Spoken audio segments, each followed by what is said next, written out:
There are several different models of iPad. The first one we're going to look at is the iPad Air 2.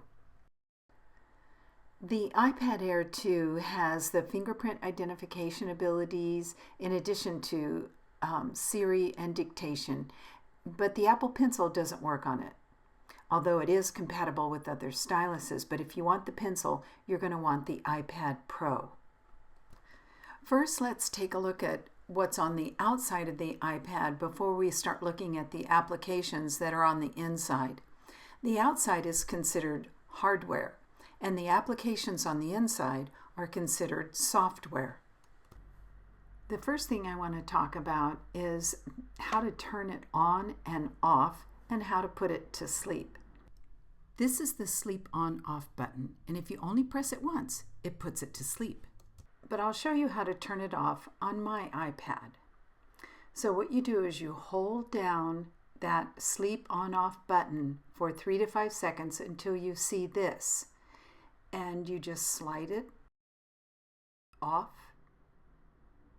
and you do the same thing to bring it back on again. You hold that button down for 3 to 5 seconds and it will come back on. And when it comes back on, this is what it will look like as it reboots. Now let's look at features on the front of the iPad, starting with the home button located at the bottom center of the screen. Let's look at an example of how to use the home button. We'll start by opening the Settings app, then press the home button to exit the Settings app. This allows us to open another app, such as the iTunes Store app.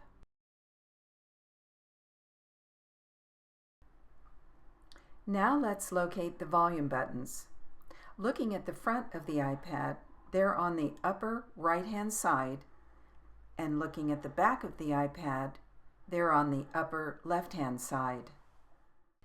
The stereo speakers for your iPad are located on the bottom left and bottom right, separated by the Lightning connector.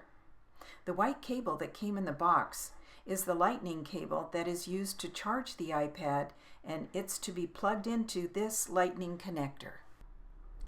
The other items in this photograph are the microphones and cameras, and we'll be talking about them in a later tutorial.